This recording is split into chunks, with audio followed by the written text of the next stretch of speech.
ॐ श्रीमते नमः। ॐ शशिधराय नमः। ॐ चन्द्राय नमः। ॐ ताराधीशाय नमः। ॐ निशाकराय नमः। ॐ सुखनिधये नमः। ॐ सदाराध्याय नमः। ॐ सतपतये नमः। ॐ साधुपूजिताय नमः। ॐ जितेन्द्रियाय नमः। ॐ जयोद्योगाय नमः। ॐ ज्योतिश्चक्रप्रवर्तकाय नमः। ॐ विकर्तनानुजाय नमः। ॐ वीराय नमः। ॐ विश्वेशाय नमः। ॐ विदुषां पतये नमः। ॐ दोषाकराय नमः। ॐ दुष्टदूराय नमः। ॐ पुष्टिमते नमः। ॐ शिष्टपालकाय नमः। ॐ अष्टमूर्तिप्रियाय नमः। ॐ अनन्ताय नमः। ॐ कष्टदारुकुठारकाय नमः। ॐ स्वप्रकाशाय नमः। ॐ प्रकाशात्मने नमः। ॐ द्युचराय नमः। ॐ देवभोजनाय नमः। ॐ कलाधराय नमः। ॐ कालहेतवे नमः। ॐ कामकृते नमः। ॐ कामदायकाय नमः। ॐ मृत्युसंहारकाय नमः। ॐ अमृत्याय नमः। ॐ नित्यानुष्ठानदायकाय नमः। ॐ शपाकराय नमः। ॐ क्षीणपापाय नमः। ॐ क्षयवृद्धिसमन्विताय नमः। ॐ जयवात्रिकाय नमः। ॐ शुचये नमः। ॐ शुभ्राय नमः। ॐ जयिने नमः। ॐ जयफलप्रदाय नमः। ॐ सुधामयाय नमः। ॐ सुरस्वामिने नमः। ॐ भक्तानामीष्टदायकाय नमः। ॐ मुक्तिदाय नमः। ॐ भुक्तिदाय नमः। ॐ भद्राय नमः। ॐ भक्तदारिद्र्यभञ्जनाय नमः। ॐ सामगानप्रियाय नमः। ॐ सर्वरक्षकाय नमः। ॐ सागरोद्भवाय नमः। ॐ भयान्तकृते नमः। ॐ भक्तिगम्याय नमः। ॐ भवबन्धविमोचकाय नमः। ॐ जगत्प्रकाशकिरणाय नमः। ॐ जगदानन्दकारणाय नमः। ॐ निष्पत्राय नमः। ॐ निराहाराय नमः। ॐ निर्विकाराय नमः। ॐ निरामयाय नमः। ॐ भूच्छायाच्छादिताय नमः। ॐ भव्याय नमः। ॐ भुवनप्रतिपालकाय नमः। ॐ सकलारतिहराय नमः। ॐ सौम्यजनकाय नमः। ॐ साधुवन्दिताय नमः। ॐ सर्वागमज्ञाय नमः। ॐ सर्वज्ञाय नमः। ॐ सनकादिमुनिस्तुत्याय नमः। ॐ सितच्छत्रध्वजोपेताय नमः। ॐ सितांगाय नमः। ॐ सितभूषणाय नमः। ॐ श्वेतमाल्याम्बरधराय नमः। ॐ श्वेतगन्धानुलेपनाय नमः। ॐ दशाश्वरथरूढाय नमः। ॐ दण्डपाणये नमः। ॐ धनुर्धराय नमः। ॐ कुन्दपुष्पोज्ज्वलाकाराय नमः। ॐ नयनाब्जसमुद्भवाय नमः। ॐ आत्रेयगोत्रजाय नमः। ॐ अत्यन्तविनयाय नमः। ॐ प्रियदायकाय नमः। ॐ कारुणारससम्पूर्णाय नमः। ॐ कर्कटप्रभवे नमः। ॐ अव्ययाय नमः। ॐ चतुर्शाश्वनारूढाय नमः। ॐ चतुराय नमः। ॐ दिव्यवाहनाय नमः। ॐ विवस्वनमण्डलाग्रेयवाससे नमः। ॐ वसुसमृद्धिदाय नमः। ॐ महेश्वरप्रियाय नमः। ॐ दान्ताय नमः। ॐ मेरुगोत्रप्रदक्षिणाय नमः। ॐ ग्रहमण्डलमध्यस्थाय नमः। ॐ ग्रशिताकाय नमः। ॐ ग्रहाधिपाय नमः। ॐ द्विजराजाय नमः। ॐ द्युतिलकाय नमः। ॐ द्विभुजाय नमः। ॐ द्विजपूजिताय नमः। ॐ औदुम्बरनगावासाय नमः। ॐ उदाराय नमः। ॐ रोहिणीपतये नमः। ॐ नित्योदयाय नमः। ॐ मुनिस्तुत्याय नमः। ॐ नित्यानन्दफलप्रदाय नमः। ॐ सकलाह्लादनकराय नमः। ॐ श्रीमते नमः। ॐ शशिधराय नमः। ॐ चन्द्राय नमः। ॐ ताराधीशाय नमः। ॐ निशाकराय नमः। ॐ सुखनिधये नमः। ॐ सदाराध्याय नमः। ॐ सतपतये नमः। ॐ साधुपूजिताय नमः। ॐ जितेन्द्रियाय नमः। ॐ जयोद्योगाय नमः। ॐ ज्योतिश्चक्रप्रवर्तकाय नमः। ॐ विकर्तनानुजाय नमः। ॐ वीराय नमः। ॐ विश्वेशाय नमः। ॐ विदुषां पतये नमः। ॐ दोषाकराय नमः। ॐ दुष्टदूराय नमः। ॐ पुष्टिमते नमः। ॐ शिष्टपालकाय नमः। ॐ अष्टमूर्तिप्रियाय नमः। ॐ अनन्ताय नमः। ॐ कष्टदारुकुठारकाय नमः। ॐ स्वप्रकाशाय नमः। ॐ प्रकाशात्मने नमः। ॐ द्युचराय नमः। ॐ देवभोजनाय नमः। ॐ कलाधराय नमः। ॐ कालहेतवे नमः। ॐ कामकृते नमः। ॐ कामदायकाय नमः। ॐ मृत्युसंहारकाय नमः। ॐ अमृत्याय नमः। ॐ नित्यानुष्ठानदायकाय नमः। ॐ शपाकराय नमः। ॐ क्षीणपापाय नमः। ॐ क्षयवृद्धिसमन्विताय नमः। ॐ जयवात्रिकाय नमः। ॐ शुचये नमः। ॐ शुभ्राय नमः। ॐ जयिने नमः। ॐ जयफलप्रदाय नमः। ॐ सुधामयाय नमः। ॐ सुरस्वामिने नमः। ॐ भक्तानामीष्टदायकाय नमः। ॐ मुक्तिदाय नमः। ॐ भुक्तिदाय नमः। ॐ भद्राय नमः। ॐ भक्तदारिद्र्यभञ्जनाय नमः। ॐ सामगानप्रियाय नमः। ॐ सर्वरक्षकाय नमः। ॐ सागरोद्भवाय नमः। ॐ भयान्तकृते नमः। ॐ भक्तिगम्याय नमः। ॐ भवबन्धविमोचकाय नमः। ॐ जगत्प्रकाशकिरणाय नमः। ॐ जगदानन्दकारणाय नमः। ॐ निष्पत्राय नमः। ॐ निराहाराय नमः। ॐ निर्विकाराय नमः। ॐ निरामयाय नमः। ॐ भूच्छायाच्छादिताय नमः। ॐ भव्याय नमः। ॐ भुवनप्रतिपालकाय नमः। ॐ सकलारतिहराय नमः। ॐ सौम्यजनकाय नमः। ॐ साधुवन्दिताय नमः। ॐ सर्वागमज्ञाय नमः। ॐ सर्वज्ञाय नमः। ॐ सनकादिमुनिस्तुत्याय नमः। ॐ सितच्छत्रध्वजोपेताय नमः। ॐ सितांगाय नमः। ॐ सितभूषणाय नमः।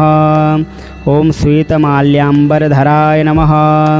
ॐ श्वेतगन्धानुलेपनाय नमः। ॐ दशाश्वरथरूढाय नमः। ॐ दण्डपाणये नमः। ॐ धनुर्धराय नमः। ॐ कुन्दपुष्पोज्ज्वलाकाराय नमः। ॐ नयनाब्जसमुद्भवाय नमः। ॐ आत्रेयगोत्रजाय नमः। ॐ अत्यन्तविनयाय नमः। ॐ प्रियदायकाय नमः। ॐ कारुणारससम्पूर्णाय नमः। ॐ कर्कटप्रभवे नमः। ॐ अव्ययाय नमः। ॐ चतुर्शाश्वनारूढाय नमः। ॐ चतुराय नमः। ॐ दिव्यवाहनाय नमः। ॐ विवस्वनमण्डलाग्रेयवाससे नमः। ॐ वसुसमृद्धिदाय नमः। ॐ महेश्वरप्रियाय नमः। ॐ दान्ताय नमः। ॐ मेरुगोत्रप्रदक्षिणाय नमः। ॐ ग्रहमण्डलमध्यस्थाय नमः। ॐ ग्रशिताकाय नमः। ॐ ग्रहाधिपाय नमः। ॐ द्विजराजाय नमः। ॐ द्युतिलकाय नमः। ॐ द्विभुजाय नमः। ॐ द्विजपूजिताय नमः। ॐ औदुम्बरनगावासाय नमः। ॐ उदाराय नमः। ॐ रोहिणीपतये नमः। ॐ नित्योदयाय नमः। ॐ मुनिस्तुत्याय नमः। ॐ नित्यानन्दफलप्रदाय नमः। ॐ सकलाह्लादनकराय नमः। ॐ श्रीमते नमः। ॐ शशिधराय नमः। ॐ चन्द्राय नमः। ॐ ताराधीशाय नमः। ॐ निशाकराय नमः। ॐ सुखनिधये नमः। ॐ सदाराध्याय नमः। ॐ सतपतये नमः। ॐ साधुपूजिताय नमः। ॐ जितेन्द्रियाय नमः। ॐ जयोद्योगाय नमः। ॐ ज्योतिश्चक्रप्रवर्तकाय नमः। ॐ विकर्तनानुजाय नमः। ॐ वीराय नमः। ॐ विश्वेशाय नमः। ॐ विदुषां पतये नमः। ॐ दोषाकराय नमः। ॐ दुष्टदूराय नमः। ॐ पुष्टिमते नमः। ॐ शिष्टपालकाय नमः। ॐ अष्टमूर्तिप्रियाय नमः। ॐ अनन्ताय नमः। ॐ कष्टदारुकुठारकाय नमः। ॐ स्वप्रकाशाय नमः। ॐ प्रकाशात्मने नमः। ॐ द्युचराय नमः। ॐ देवभोजनाय नमः। ॐ कलाधराय नमः। ॐ कालहेतवे नमः। ॐ कामकृते नमः। ॐ कामदायकाय नमः। ॐ मृत्युसंहारकाय नमः। ॐ अमृत्याय नमः। ॐ नित्यानुष्ठानदायकाय नमः। ॐ शपाकराय नमः।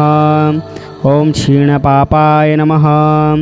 ॐ क्षयवृद्धिसमन्विताय नमः। ॐ जयवात्रिकाय नमः। ॐ शुचये नमः। ॐ शुभ्राय नमः। ॐ जयिने नमः। ॐ जयफलप्रदाय नमः। ॐ सुधामयाय नमः। ॐ सुरस्वामिने नमः। ॐ भक्तानामीष्टदायकाय नमः। ॐ मुक्तिदाय नमः। ॐ भुक्तिदाय नमः। ॐ भद्राय नमः। ॐ भक्तदारिद्र्यभञ्जनाय नमः। ॐ सामगानप्रियाय नमः। ॐ सर्वरक्षकाय नमः। ॐ सागरोद्भवाय नमः।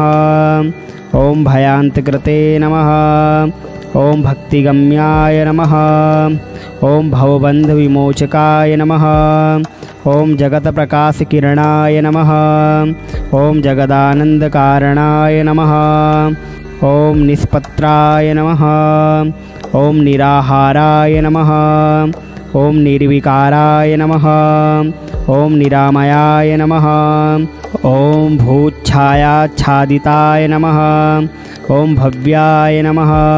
ॐ भुवनप्रतिपालकाय नमः। ॐ सकलारतिहराय नमः। ॐ सौम्यजनकाय नमः। ॐ साधुवन्दिताय नमः।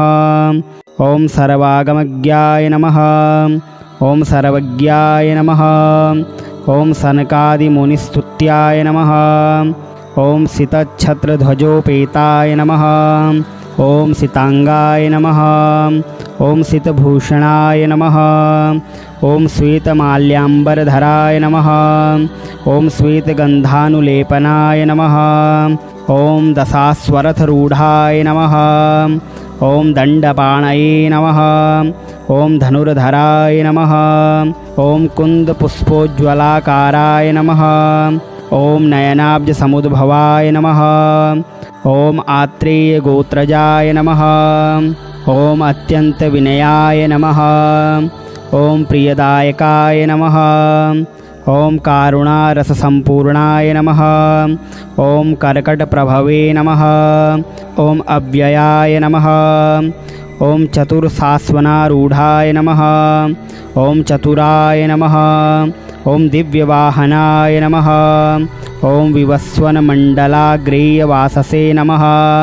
ॐ वसुसमृद्धिदाय नमः। ॐ महेश्वरप्रियाय नमः। ॐ दान्ताय नमः। ॐ मेरुगोत्रप्रदक्षिणाय नमः। ॐ ग्रहमण्डलमध्यस्थाय नमः। ॐ ग्रशिताकाय नमः। ॐ ग्रहाधिपाय नमः। ॐ द्विजराजाय नमः। ॐ द्युतिलकाय नमः। ॐ द्विभुजाय नमः। ॐ द्विजपूजिताय नमः। ॐ औदुम्बरनगावासाय नमः। ॐ उदाराय नमः। ॐ रोहिणीपतये नमः। ॐ नित्योदयाय नमः। ॐ मुनिस्तुत्याय नमः। ॐ नित्यानन्दफलप्रदाय नमः। ॐ सकलाह्लादनकराय नमः। ॐ श्रीमते नमः। ॐ शशिधराय नमः। ॐ चन्द्राय नमः।